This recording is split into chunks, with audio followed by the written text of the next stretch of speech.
तो रुक करेंगे इस वक्त की बड़ी खबर का। जी हां, गुजरात से ये बड़ी खबर आ रही है। आपको बता दें कि गुजरात के गिर सोमनाथ से ये बड़ी खबर है।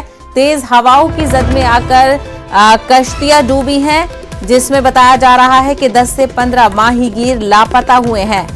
हालांकि इस मामले में राहत कार्य जारी है। तो गुजरात से इस वक्त की बड़ी खबर बता रहे हैं। गिर सोमनाथ से बड़ी खबर है, जहां पर तेज हवाओं की जद में आकर कुछ कश्तियां के डूबने की खबर है, जिसमें बताया जा रहा है कि 10 से 15 माहीगीर लापता हुए हैं और उनको ढूंढने की कोशिश की जा रही है। राहत कार्य का काम भी जारी है।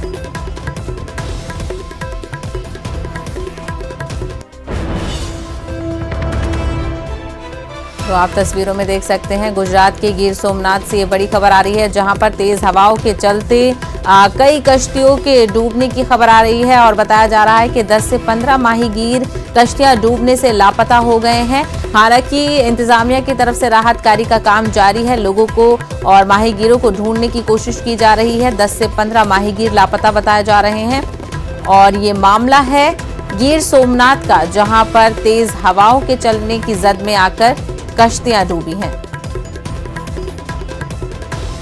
मजीद तफसीलात हासिल करेंगे। हमारे नुमाइंदे जनक इस वक्त जुड़ गए हैं। जनक, बताइएगा क्या वहां पर इस वक्त राहत कार्य चल रही है और कितने लोगों के लापता होने की खबर है?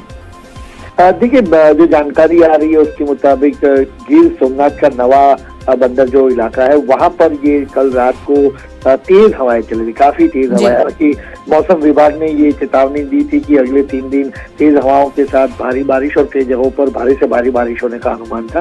तो कल देर रात को वहां पर बेहद तेज रफ्तार हवाएं चली और जो वहां पर बोट लगी हुई थी, उस बोट में 15 जितनी बोट्स हैं वो इतनी समुद्र की जो लहरें थी उसमें उसमें नुकसान पहुंचा और 15 जितनी बोट डूब चुकी है, जबकि 15 जितने मछुआरे जो उस बोट में थे वो कल रात से ही लापता है। तो उनको अभी ढूंढने और राहत बचाव। लेकिन जनक, इंतजामिया ने अलर्ट किया था, फिर भी ये लोग माहीगीर जो है ये वहां पर क्या कर रहे थे? ये खाली क्यों नहीं किया था इलाका? देखिए, ये सारी जो बोट थी, जो जानकारी आ रही है, प्राथमिक जानकारी आ रही है उसके मुताबिक सारी जो बोट थी वो समुद्र किनारे ही थी और वहीं पे किनारे पर बोट लगी हुई थी और बोट्स में वो रह रहे थे। ऐसे में ये अचानक से तेज हवाएं चली, ऊंची लहरें उठी और उसके बाद सारी जो बोट थी वो डूबने लगी। और जो तस्वीरें सामने आई उसमें साफ तौर पे दिख रहा है कि कई बोट्स समुद्र में खींचती चली दिख रही है और तेज हवाएं और लहरें उनको अपने साथ लेते जा रही है और उसमें 15 जितने मछुआरे हैं वो अभी लापता बताया जा रहा है, जिनको अभी राहत बचाव और ढूंढने की कोशिश स्थानीय प्रशासन की ओर से की जा रही है। बिल्कुल, तो बड़ा हादसा यह हो सकता है क्योंकि कई इसमें माहीगीर लापता है। जनक, हमसे बात करने के लिए बेहद शुक्रिया।